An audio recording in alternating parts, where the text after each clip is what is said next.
1920 में अचानक भारत की तमाम मस्जिदों में दो पुस्तकें वितरित की जाने लगी। एक पुस्तक का नाम था कृष्ण तेरी गीता जलानी पड़ेगी और दूसरी पुस्तक का नाम था 19वीं सदी का लंपट महर्षि।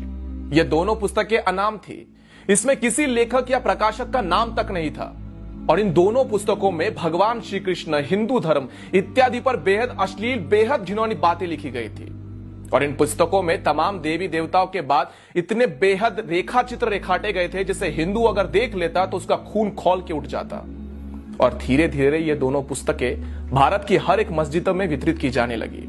यह बात जब गांधी तक पहुंची तो गांधी ने इसे अभिव्यक्ति की स्वतंत्रता बताकर गौण कर दिया और कहा कि भारत में सबको अपने अपने विचार रखने का, अपने अपनी बातों को रखने का पूर्ण अधिकार है।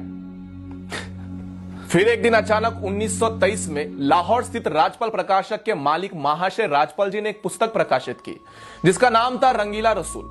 उस पुस्तक के लेखक का नाम गुप्त रखा गया था और लेखक की जगह लिखा गया था दूध का दूध और पानी का पानी।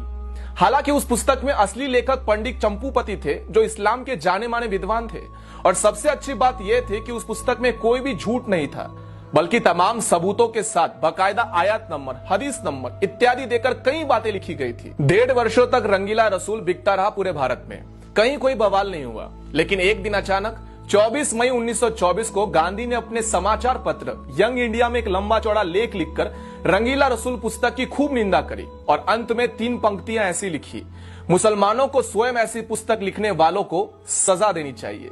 गांधी का यह लेख पढ़कर पूरे भारत के मुसलमान अचानक से भड़क गए और राजपाल प्रकाशक के मालिक महाशय राजपाल जी के ऊपर केवल 3 वर्षों में 5 बार हमले हुए। लेकिन गांधी ने एक बार भी हमले की निंदा नहीं की थी। मजे की बात यह है कि कुछ मुस्लिम विद्वानों ने उस पुस्तक रंगीला रसूल का मामला लाहौर उच्च न्यायालय यानी कि हाईकोर्ट में दायर किया। हाईकोर्ट ने 4 इस्लामिक विद्वानों को न्यायालय में खड़ा करके उनसे पूछा कि उस पुस्तक में ऐसी कौन सी पंक्ति है जो सही नहीं, आप स्वयं बता दीजिए। चारों इस्लामिक विद्वान इस बात पर पूरी तरह से सहमत थे कि इस पुस्तक में कोई गलत बात नहीं लिखी गई। फिर लाहौर उच्च न्यायालय ने महाशय राजपाल जी पर मुकदमा खारिज कर दिया और उन्हें बाइज्जत बरी कर दिया। फिर उसके बाद 30 अगस्त 1924 को गांधी ने यंग इंडिया समाचार पत्र में एक और भड़काने वाला लेख लिखा और इस लेख में उन्होंने इशारों में ऐसा लिखा था कि जब व्यक्ति को न्यायालय से न्याय नहीं मिले तब उसे अपने आप प्रयास करके न्याय ले लेना चाहिए। उसके बाद महाशय राजपाल जी के ऊपर 2 बार और हमले का प्रयास हुआ और अंत में 6 अप्रैल 1929 का हमला जानलेवा साबित हुआ जिसमें मोहम्मद इल्म दीन नामक एक युवक ने गदा से महाशय राजपाल जी के ऊपर कई बार वार किए जिनसे उनकी मौत हो गई थी। जिस दिन उनकी हत्या हुई उसके 4 दिन बाद गांधी लाहौर में थे, लेकिन गांधी महाशय राजपाल जी के घर पर शोक प्रकट करने नहीं गए और ना ही अपने किसी संपादकीय में महाशय राजपाल जी की हत्या की निंदा की। उसके बाद अंग्रेजों ने मुकदमा चलाकर मात्र 6 महीनों में महाशय राजपाल जी के हत्यारे इल्म दिल को फांसी सुना दी और वो भी इसलिए कि देश में हिंदू समाज जो था वो पूरी तरह से उबल रहा था और अंग्रेजों को लगा यदि उन्होंने जल्दी से फांसी नहीं दी तब अंग्रेजी शासन भी बर्खास्त हो जाएगा, खतरे में आ जाएगा।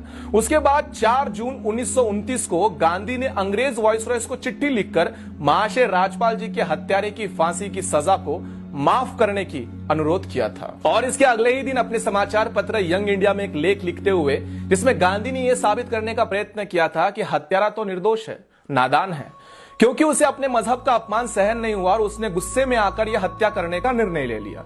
दूसरी तरफ तब तक के जाने माने बैरिस्टर मोहम्मद अली जिन्ना ने भी लाहौर हाईकोर्ट के अंदर बाकायदा एक बैरिस्टर की हैसियत से इस मुकदमे में पैरवी करते हुए कहा था कि अपराधी मात्र 19 वर्ष का लड़का है, लेकिन इसने जो अपराध किया है वो बहुत ही बड़ा जघन्य अपराध है। इसके अपराध को कम नहीं समझा जा सकता, लेकिन इसकी आयु को देखते हुए इसकी फांसी को सजा को उम्र कैद में बदल देना चाहिए या फिर इसे काले पानी में जेल में भेज देना चाहिए। लेकिन अंग्रेजों ने 31 अक्टूबर 1929 को महाशय राज्यपाल जी के हत्यारे मोहम्मद इल्म दीन को लाहौर जेल में फांसी पर चढ़ा दिया था। बापू, तुम्हारा अहिंसा का पाठ एक तरफा था।